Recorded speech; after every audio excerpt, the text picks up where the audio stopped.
刘培元的英文教室啊，知识阅读篇第93集啊，这边是回顾啊，回顾第19到25集，认识英国。这边只是把念一遍啊，因为前面19到25集啊，已经都把整个英国的维基百科的英文版，把它中文意思还有弦外之音啊，杂七杂八都讲过了啊，所以这边你就回顾一下，顺便这边只念英文，顺便当做英文听力啊，你可以边看这个字啊，边听，也可以不管字啊，直接听啊，或者重温回顾一下之前的英国，所以这个知识阅读篇很好，一方面可以长一点知识常识，一方面加强英文啊。那我们就把它念一下啊。可惜这个看的人还是相对，在我15个频道里面啊，相对的算比较少。这英国啊，解析度比较不高。英国以前讲英伦三岛其实讲错了，它只有2个岛啊。这个英格兰在这边，苏格兰啊，威尔士，另外这个爱尔兰啊，北爱尔兰啊，这边4个啊。那爱尔兰是另外一个独立的国家啊。我们来念一下 United Kingdom 啊，因为我们下面绿色字都是动词啊，这样比较好分啊。基本上一个句子一个动词，但有时候动词可以省略啊，但很少了啊，大部分都至少一个动词，有时候可以超过2个，用连接词啊，或者用分号这标点符号。The United Kingdom of Great Britain and Northern Ireland, commonly known as the United Kingdom, UK or UK of Britain, is a sovereign country in northwestern Europe, off northwestern coast of the European mainland. The United Kingdom includes the island of Great Britain, the northeastern part of island of Ireland, and many small islands within the British Isles. Northern Ireland shares a land border with the Republic of Ireland. Otherwise, the United Kingdom is surrounded by the Atlantic Ocean, with the North Sea to the east, the English Channel to the south, and the Celtic Sea to the southwest. Given that the 12th longest coastline in the world, the Irish Sea separates Great Britain and Ireland. The total area of the United Kingdom is 94,000 square miles. The United Kingdom is a unitary parliamentary democracy and a constitutional monarchy. The monarch is Queen Elizabeth II, who has reigned since 1952. The United Kingdom's capital is London, a global city and a financial center with an urban area population of 10.3 million. The United Kingdom consists of 4 countries: England, Scotland, Wales, and Northern Ireland. Their capitals are London, Edinburgh, Cardiff, and Belfast, respectively. Apart from England, the countries have their own developed governments, each with varying powers. Other major cities include Birmingham, Glasgow, Leeds, Liverpool, and Manchester. The union between the Kingdom of England, which included Wales, and the Kingdom of Scotland in 1707 to form the Kingdom of Great Britain, followed by the union in 1801 of Great Britain, where the Kingdom of Ireland created the United Kingdom of Great Britain and Ireland. 5/6 of Ireland seceded from the UK in 1922, leaving the present formulation of the United Kingdom of Great Britain and Northern Ireland. The UK's name was adopted in 1927 to reflect the change. There are also 14 British overseas territories, the last remnants of the British Empire, which, at its height in the 1920s, encompassed almost a quarter of the world's landmass, and it was the largest empire in history. British influence can be observed in the language, culture, and political systems of many of its former colonies. The United Kingdom has the world's 5th largest economy by nominal gross domestic product, GDP, and the 9th largest by purchasing power parity, PPP. It has a high income economy and a very high human development index rating, ranking 15th in the world. It was the world's 5th industrialized country and the world's foremost power during the 19th and early 20th centuries. The UK remains a great power with considerable economic, cultural, military, scientific, technological, and political influence internationally. It is a recognized nuclear weapon state and the sixth in military expenditure in the world. It has been a permanent member of the United Nations Security Council since its first session in 1946. The United Kingdom is a member of the Commonwealth of Nations, the Council of Europe, the G7, the G20, NATO, the Organization for Economic Cooperation and Development OECD, Interpol, and the World Trade Organization WTO. It was a member of the European Union (EU) and its predecessor, the European Economic Community, from 1st January 1973 until withdrawing of 31st January 2020. History. Settlement by automatically modern humans of what is to become the United Kingdom occurred in ways beginning by about 30,000 years ago. By the end of the region's prehistoric period, the population is thought to have belonged in the main to a culture turned insular Celtic, comprising Britannic Britain and Gaelic Ireland.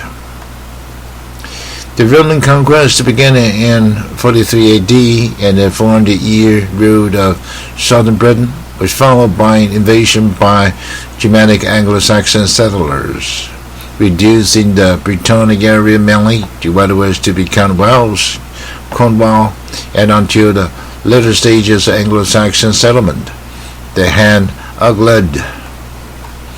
Most of the region settled by the Anglo-Saxons became unified as the Kingdom of England in the 10th century.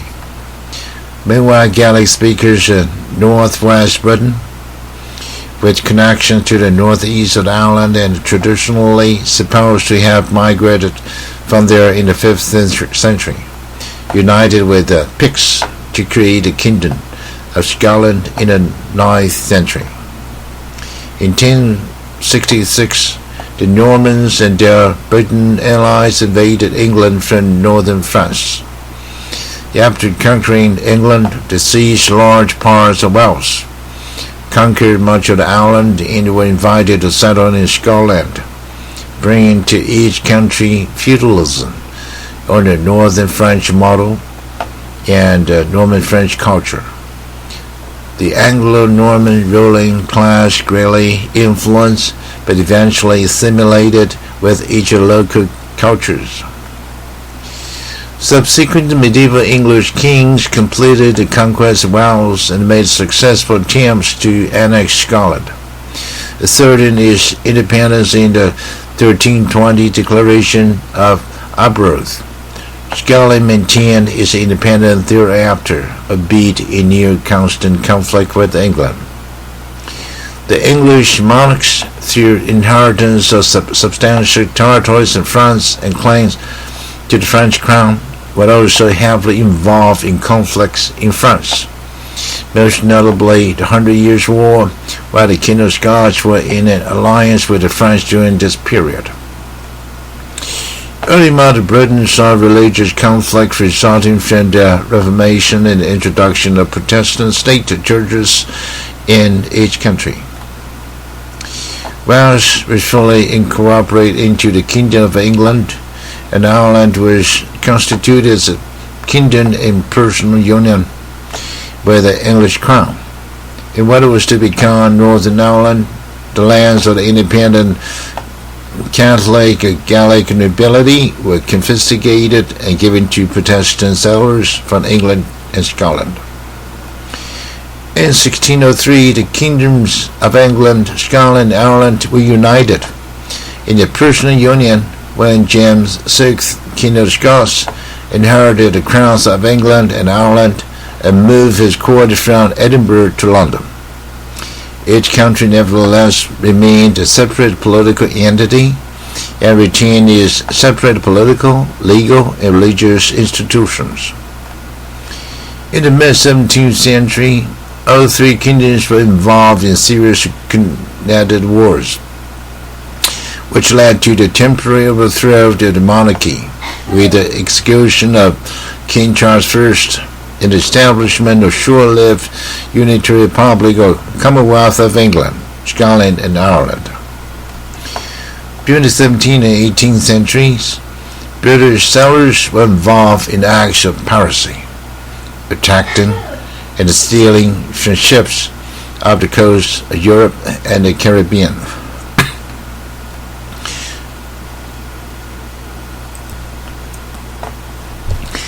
With the founding of the Royal Society in 1660, science was greatly encouraged during this period, particularly in England. Development of naval power and the interest of voyagers of discovery led to the acquisition and settlement of overseas colonies, particularly in North America and the Caribbean.